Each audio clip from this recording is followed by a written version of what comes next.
हाय, मेरा नाम एना है और मैं एरिस्टोक्रेट्स के फैमिली से आती हूँ। मैं इंग्लैंड में रहती थी और लड़कियों के बोर्डिंग स्कूल जाती थी, लेकिन कुछ टाइम पहले मेरी फैमिली अमेरिका शिफ्ट हो गई। मैंने अपनी पूरी लाइफ स्ट्रिक्ट शेड्यूल फॉलो किया था, लेकिन मैं हमेशा से थोड़ी आजादी चाहती थी। इसलिए जब मुझे एक रेगुलर पब्लिक स्कूल में ट्रांसफर किया गया, तब मैं बहुत खुश थी। स्कूल के पहले ही दिन मेरे पेरेंट्स ने मुझे मैनर्स के साथ रहने और सही बिहेव करने की हिदायत दी थी, लेकिन पता नहीं क्यों मेरे क्लासमेट्स मुझे बहुत अजीब तरीके से देखते थे। मैंने देखा कि वो लोग काफी अलग तरीके से एक्ट करते थे। They were free and liberated। ये मेरे लिए काफी अनयूजुअल था, लेकिन टीचर्स मेरी तारीफ करते थे और उन्होंने मुझे तुरंत मिसाल के तौर पर पेश करना शुरू कर दिया। मैं ड्राइंग में भी काफी अच्छी थी। जब हिस्ट्री टीचर को ये बात पता चली, तो उन्होंने मुझे स्कूल के हिस्टोरिकल एग्जीबिशन के लिए एक पेंटिंग बनाने के लिए बोला। ब्रेक के दौरान मेरा एक क्लासमेट मेरे पास आया। उसका नाम ब्लेक था। He had a lot of tattoos and an unusual haircut and वो प्रोवोकेटिव क्लोथ्स। उससे पहले मैंने किसी ऐसे इंसान से कभी बात नहीं की थी, इसीलिए मैं उसे घूरे जा रही थी। इस बार तो मैं अपने मैनर्स को भी भूल गई थी। Look at this lady, लगता है मैं किसी एंजल से मिल रहा हूँ। उसके फ्रेंड्स भी जोर से हंसते हुए हमारे पास आ गए। उनसे बात करके मुझे इतना अच्छा लगा कि मुझे इस बात का भी बुरा नहीं लगा कि वो मेरा मजाक उड़ा रहे थे। मैं उनकी जिंदगी के बारे में सब कुछ जानना चाहती थी। मुझे पता चला कि ब्लेक और उसके दोस्त खुद को गैंग कहते हैं। उन्हें एक्सट्रीम स्पोर्ट्स पसंद था। वो हैवी रॉक सुनते थे और कन्वर्टेबल चलाते थे। Blake's father was a master of sports in rally and let him drive his car. मैं अपने नए एक्वेंटेंसेस के साथ बहुत खुश थी। मैं भी उनकी तरह बनना चाहती थी। जब मैंने ये बात ब्लेक को बताई, तो उसने हंसते हुए बोला, तुम्हें अपने फेरी टेल वर्ल्ड में ही रहना चाहिए, वो ज्यादा तुम्हें सूट करता है। जल्दी ही मुझे पता चला कि मेरे क्लासमेट्स किसी पार्टी के बारे में डिस्कस कर रहे थे। Blake's gang was throwing it the next day at a secret location. मैं भी वहाँ पर जाना चाहती थी। ऑफ कोर्स किसी ने मुझे इनवाइट नहीं किया, लेकिन मैंने हार नहीं मानी। क्लासेस के बाद मैं स्कूल यार्ड में गई। ब्लेक ऑलरेडी अपनी कन्वर्टेबल में बैठने वाला था। मैंने किसी तरह हिम्मत जुटाकर उससे पूछा कि क्या मैं भी पार्टी में आ सकती हूँ। मेरी बात सुनकर ब्लेक के फ्रेंड्स हंसने लगे। वो भी स्माइल कर रहा था, लेकिन हैरानी की बात तो ये थी कि उसने मुझे अलाउ कर दिया। Come on if you want, लेकिन वहाँ पर आकर बेहोश मत हो जाना। अगले ही दिन उसकी कार वहाँ से निकल गई। मुझे ब्लेक बहुत अच्छा लगता था और मैं उसे इम्प्रेस करना चाहती थी। मैं खुद को बदलना चाहती थी, इसीलिए शॉपिंग के लिए चली गई। मेरे पास अपना खुद का क्रेडिट कार्ड था, जिसे मैंने कभी भी यूज नहीं किया था। मैंने बहुत सारे पैसे बचा कर रखे थे और उससे मैंने नए कपड़े खरीद लिए और अपना स्टाइल पूरी तरह से बदल दिया। मैंने अपने लिए शॉर्ट स्कर्ट्स लिए, लेदर टॉप्स लिए और रिप्ड जीन्स ली। उससे पहले मैंने कभी वैसा कुछ नहीं पहना था, लेकिन मैं ट्राई करना चाहती थी। फिटिंग रूम से बाहर आकर खुद को मिरर में देखने के बाद मैं तो खुद को पहचान ही नहीं पा रही थी। A completely different person was looking at me. तभी अचानक मिरर में मुझे मेरे पेरेंट्स दिखाई दे गए। जस्ट इमेजिन, वो भी उसी मॉल में घूम रहे थे। मैं तुरंत फिटिंग रूम के अंदर घुस गई। हेक, शायद मॉम ने मुझे देख लिया था। मैं भगवान से बस यही प्रे कर रही थी कि वो लोग वहाँ से चले जाए।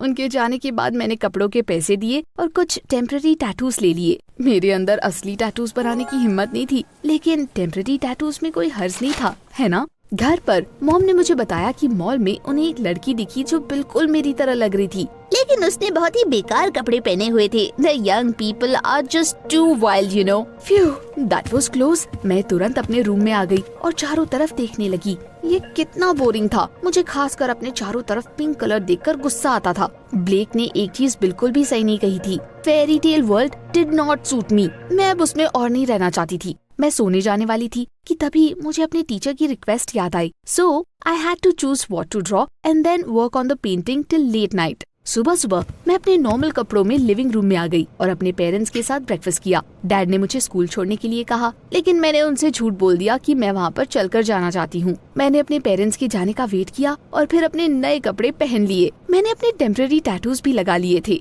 और एक बार फिर से मैं तो खुद को पहचान ही नहीं पा रही थी। मुझे यकीन नहीं हो रहा था कि मैं उस तरह से स्कूल जा रही हूँ।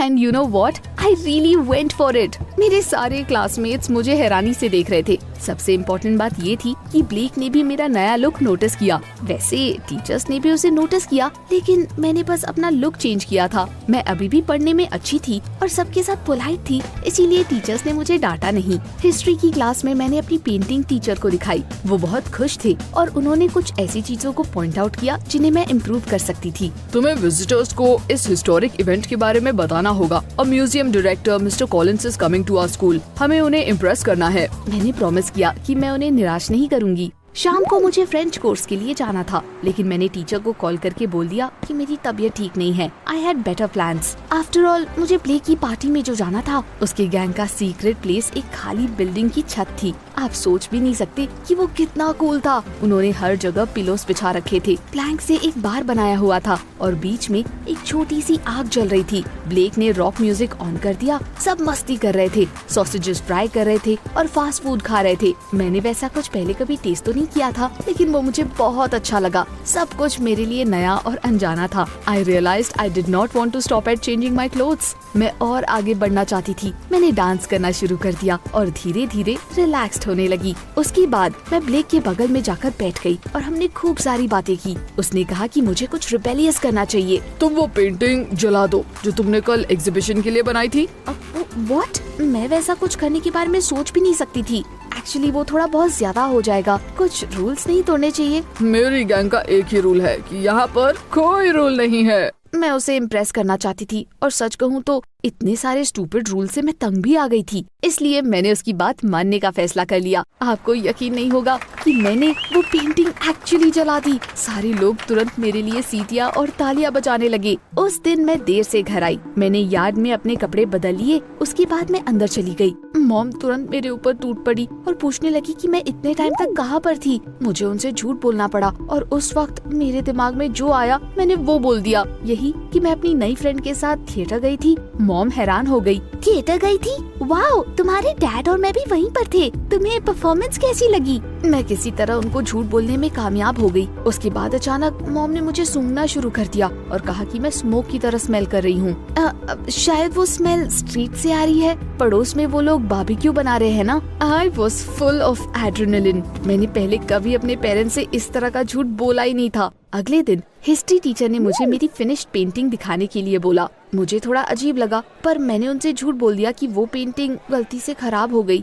मेरे टीचर ने कहा कि मुझे फिर भी एग्जीबिशन में बोलना होगा और विजिटर्स को उस सीन के बारे में बताना होगा जो मैंने ड्रॉ की थी। ब्रेक के दौरान मैं डाइनिंग रूम में गई। मैं कॉफी लेकर ख्यालों में डूबी हुई थी। हॉलवे में घूम रही थी और अपने दिमाग में मेरी स्पीच प्रैक्टिस कर रही थी। तभी अचानक मैं एक स्ट्रेंजर से टकरा गई। I spilled coffee all over him. वो आदमी तुरंत मेरे ऊपर चिल्लाने लगा और अपने दाग हटाने के लिए बाथरूम चला गया। एग्जीबिशन में आने पर मैं बिल्कुल भी कॉन्फिडेंट फील नहीं कर रही थी। मैं उस पेंटिंग के बारे में क्या बोलती जो थी ही नहीं। लेकिन वो सबसे बुरी चीज नहीं थी। मुझे एक और बुरा सरप्राइज मिल गया। The guy I had spilled coffee on turned out to be Mister Collins. उन्हें देखकर मैं चौंक गई और अपनी पूरी स्पीच भूल गई। उसकी वजह से मैंने बहुत बेकार परफॉर्म किया। मैं बार बार कंफ्यूज्ड और डिस्ट्रैक्टेड लग रही थी। मिस्टर कॉलिंस ने मुझे शक भरी नजरों से देखा और फिर हिस्ट्री टीचर से धीमी आवाज में पूछा, यही वो टैलेंटेड स्टूडेंट है जिसके बारे में तुम मुझे बता रहे थे?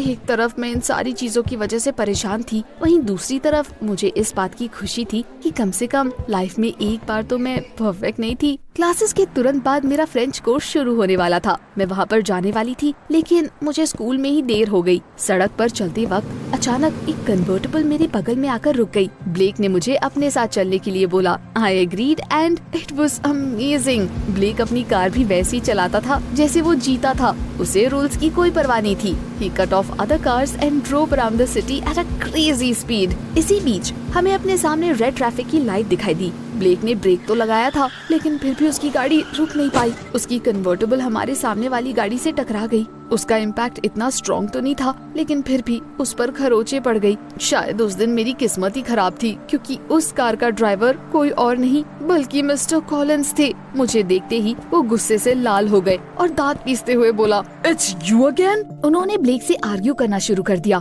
स्टार्टिंग में मैं चुप रही, लेकिन फिर मैं खुद को रोक नहीं पाई। Mister Collins started yelling and sputtering. वो पुलिस को कॉल करने जा रहे थे, लेकिन आखिर में ब्लेक ने उन्हें पैसे दे दिए और हम वहाँ से निकल गए। बाय द वे, तुम इतनी जल्दी में क्यों थी? जब मैंने उसे अपनी फ्रेंच कोर्स के बारे में बताया तो ब्लेक ने मुझे इसे छोड़कर मस्ती करने के लिए बोला। मैं ऐसा मौका कैसे जाने दे सकती थी। मैंने टीचर को कॉल करके फिर से बीमार होने का नाटक कर दिया। ब्लेक ने अपनी गाड़ी पार्किंग लॉट में ही छोड़ दी और हम गेमिंग क्लब चले गए। मैं इस बात से काफी हैरान थी कि ब्लेक अपनी कन्वर्टेबल पर लगी खरोच के बारे में बिल्कुल भी परेशान नहीं था। जब मैंने उसे इसके बारे में पूछा तो उसने कहा कि वो कभी भी ऐसी किसी चीज को लेकर फिक्र नहीं करता। हमें क्लब में बहुत मजा आया। उसके बाद हम वॉक पर निकल गए और ब्लेक ने मुझे कुछ बहुत अच्छी जगह दिखाई, abandon buildings and beautiful streets. हमारी दुनिया एक दूसरे से बहुत अलग थी, लेकिन उसके साथ ऐसा लगता था जैसे मैं उसे जन्मों से जानती हूँ। इतनी मस्ती करने के बाद मुझे फिर से घर आने में देर हो गई। मैं पिछली बार की तरह यार्ड में कपड़े बदलना चाहती थी, लेकिन डैड वहाँ पर खड़े हुए थे, इसीलिए मैंने चोरी से अपने रूम में जाने का सोचा। जैसे ही मैं अंदर गई, दरवाजे के बाहर मुझे कदमों की आहट सुनाई पड़ी और मॉम अंदर चली आई। मैंने जल्दी से खुद को बाथरूम में कवर कर लिया। एक बात बताओ, तुम कहाँ पर थी? तुम्हारे फ्रेंच टीचर ने कॉल करके तुम्हारी हेल्थ के बारे में पूछा। एना, क्या तुम क्लासेस स्किप कर रही हो? मुझे इस बात को डिनाई करना बेकार लग रहा था, लेकिन फिर भी मैंने एक नया झूठ बोल दिया। मैंने कहा कि मेरी फ्रेंड को मेरी मदद चाहिए थी, इसलिए मैं उसके घर चली गई। मॉम ने नाराज होकर बोला, उम्मीद करती हूँ कि ये आखिरी बार है। You must stick to your schedule and not get distracted. वैसे तुम कौन सी फ्रेंड की मदद कर रही थी? क्या मैं उसे जानती हूँ? I mumbled something and pretended to be tired. Mom के जाने के बाद मैंने चैन की सांस ली, अपने पैजामास पहने और सोने चली गई। मैं ऑलमोस्ट सो ही चुकी थी, लेकिन तभी मुझे अपनी खिड़की पर एक नॉक की आवाज सुनाई दी। मेरा रूम 2nd फ्लोर पर था। आप सोच भी नहीं सकती मैं कितनी डर गई थी। मैंने धीरे से कर्टन पीछे किया तो मुझे अपनी आंखों पर यकीन नहीं हुआ। ब्लेक ड्रेन पाइप पर चढ़कर मुझसे मिलने आया था। That was crazy. What if my parents saw him? Blake ने मुझे चिंता ना करने के लिए बोला। हमने रात में बहुत देर तक बातें की। शुरू में मैंने उसके बारे में गलत सोचा था। हमारे पास बातें करने को तो इतनी सारी चीजें थी। मुझे उस वक्त रियलाइज हुआ कि मुझे उससे प्यार हो गया है, और फिर और कुछ भी हुआ। जाने से पहले ब्लेक ने मुझे किस किया। उस वक्त मुझे ऐसा लग रहा था जैसे मेरे सीने से मेरा दिल बाहर निकल आ जाएगा। वीकेंड पर मॉम मुझसे कई सारी अलग अलग चीजें करवाना चाहती थी, लेकिन ब्लेक ने मुझे वो सब करने के बजाय उसके साथ टाइम स्पेंड करने को बुलाया। आपने शायद पहले से ही गेस कर लिया होगा कि मैंने क्या किया होगा, है ना? मैंने बीमार होने का नाटक किया ताकि मॉम मुझे अकेला छोड़ दे। I tried to act convincingly, but she still squinted suspiciously at me. आखिर में उन्होंने मेरा यकीन कर लिया और मेरे पेरेंट्स वहाँ से चले गए। उसके बाद मैं तुरंत बिस्तर से उठी, तैयार हुई और ब्लेक से मिलने के लिए चली गई। आफ्टर ऑल हम रियल डेट पर जाने वाले थे। Here's a little spoiler. ये काफी अनयूजुअल डेट थी and I am going to tell you all about it. शुरू में सब कुछ अच्छा चल रहा था। हमने स्केटबोर्डिंग की और फिर अम्यूजमेंट पार्क में कुछ एक्सट्रीम राइड्स पर गए। आखिरी वाला सबसे भयानक था। We got into the booth right before it started moving. तभी ब्लेक ने बताया कि उसके पैसे खत्म हो गए हैं, इसीलिए हम बिना टिकट के उस पे चढ़ गए। उस वक्त ये सचमुच बहुत एक्सट्रीम हो गया था। जैसे ही हम नीचे उतरे, कैशियर दौड़ता हुआ हमारे पास आ गया। उसके पीछे कुछ पुलिस वाले मंडरा रहे थे। ब्लेक ने तुरंत मेरा हाथ पकड़ा और हमने भागना शुरू कर दिया। पुलिस वाले भी हमारे पीछे पीछे भागे। It was insane. एक पॉइंट पर हम म्यूजियम के पास से गुजर रहे थे और उसी वक्त कोई सीढ़ियों से नीचे उतर रहा था। तभी गलती से मैं उससे टकरा गई। उस आदमी का बैलेंस बिगड़ गया और वो गिर पड़ा। I turned around and damn it, it was mister Collins. वो गुस्से से कांप रहे थे। मुझे उनसे माफी मांगने तक का टाइम नहीं मिला और हम भाग गए। जल्दी ही वो पुलिस वाले पीछे छूट गए। हमने थोड़ी देर तक रुककर सांस ली और फिर जोर जोर से हंसने लगे। Our emotions were off the charts. Blake ने अचानक मेरी तारीफ करनी शुरू कर दी। उसने कहा कि मैं तेजी से खुल रही हूँ और खुद को बदल रही हूँ। हमने फिर से किस किया, लेकिन उसी वक्त मेरी मॉम की कॉल आ गई। उन्होंने मुझसे मेरा हालचाल पूछा और कहा कि वो लोग जल्दी ही घर आने वाले हैं। मुझे तुरंत वहाँ से निकलना पड़ा। मैं उनसे बस कुछ ही मिनट पहले घर पहुँची थी और अपने कपड़े निकाले बिना ब्लैंकेट के नीचे जाकर लेट गई। मेरे पेरेंट्स रूम में आ गए। मॉम ने डॉक्टर को बुलाने के लिए बोला, लेकिन मैंने उन्हें भरोसा दिलाया कि मैं पहले से काफी बेटर हूँ। Well, that's great. कल हमारे यहाँ एक इम्पोर्टेंट गेस्ट डिनर पर आने वाले हैं। हमें उन पर अच्छा इम्प्रेशन जमाना है। ये मेरे काम के लिए बहुत जरूरी है। What a terrible news! मैं ऐसे बेकार के डिनर से तंग आ गई थी। अगले दिन मैंने स्कूल जाकर ब्लेक को डिनर के बारे में बताया। हैरानी की बात तो ये थी कि मैंने उसे भी घर आने के लिए इनवाइट कर लिया। अगर तुम वहाँ पर रहोगे तो ये इतना बोरिंग नहीं रहेगा। I don't care if you don't know etiquette. लेकिन ब्लेक ने कहा कि शाम को एक बहुत अच्छा कॉन्सर्ट होने वाला है, तो वो वहाँ पर जाएगा। उसका पूरा गैंग बहुत टाइम से वहाँ पर जाना चाहता था।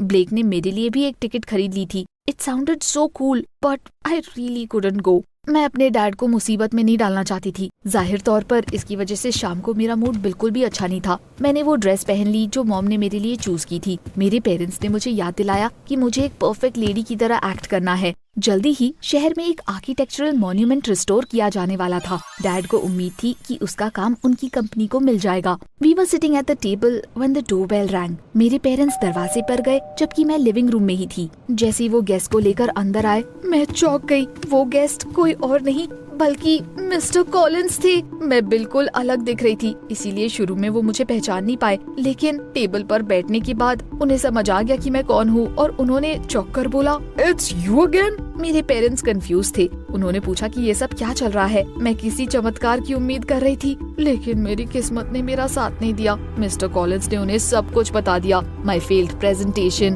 The wrecked car, even the cops. सबसे बुरी चीज तो ये थी कि उन्होंने उन्हें ब्लेक के बारे में भी सब कुछ बता दिया। मैं अपना सर पकड़कर बैठ गई। Now I was definitely finished. कोई भी सीरियस प्रोजेक्ट लेने से पहले आपको अपनी बेटी की परवरिश पर ध्यान देना चाहिए। वो गुस्से में हमारे घर से निकलकर जाने लगे। मेरे पेरेंट्स उनके पीछे पीछे भाग रहे थे और मुझे दरवाजे के पास शोर सुनाई देने लगा। मैंने बाहर झांककर देखा तो बिल्कुल सन रह गई। ब्लेक दरवाजे के पास खड़ा हुआ था। मैं उसे सूट में पहचान भी नहीं पा रही थी। He had missed the concert for me।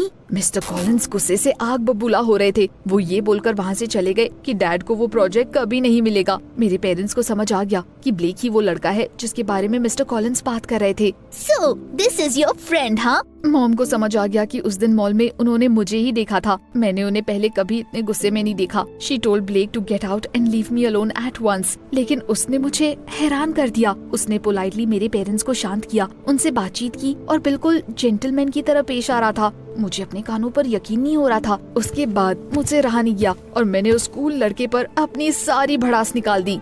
You can't pretend to be a rebel and then make small talk with my parents। Blake बिल्कुल शांत था। उसने कहा कि वो सिचुएशन के हिसाब से काम करता है और कभी कभी अपनी रिबेलियस स्पिरिट को छिपाने में कोई हर्ज नहीं है। उसी वक्त मुझे कुछ इंटरेस्टिंग पता चला। मुझे पता है ये यकीन करना मुश्किल है, लेकिन ब्लेक पहले लड़कों के बोर्डिंग स्कूल में पढ़ता था। वो कुछ साल पहले ही हमारे स्कूल में पढ़ने आया था। मैंने उसकी बातों के बारे में सोचा और फिर मुझे रियलाइज हुआ कि शायद मैं कुछ ज्यादा ही आगे निकल गई थी। What I had been doing didn't really feel right। हाँ, ब्लेक किसी तरह मेरे पेरेंट्स को समझाने में कामयाब हो गया। हमने उन्हें बताया कि कभी कभी खुद को रिलैक्स करने में कोई बुराई नहीं है। उसके बाद से मैंने अपनी लाइफ की बागडोर अपने हाथ में ले ली और फाइनली अपनी हॉबीज के लिए टाइम निकालना शुरू कर दिया। बाय द वे, मैंने एक नई पेंटिंग बनाकर उसे गिफ्ट के तौर पर अपने हिस्ट्री टीचर को दे दिया। उसके बाद ब्लेक और मैंने म्यूजियम जाकर मिस्टर कॉलिंस से बात की। हमने उनसे माफी मांगी और मेरे डैड को एक और मौका देने के लिए बोला। सब कुछ अच्छा गया। अब मेरे डैड की कंपनी को उस आर्किटेक्चरल मॉन्यूमेंट को रिस्टोर करने का काम मिल गया। कर रही है। I eventually found myself and don't go to such extremes any more. क्या आप भी कभी रिबेल बने हैं? हमें नीचे कमेंट्स में बताएं कि आज तक आपने कौन सी सबसे क्रेजी चीज ट्राई की है।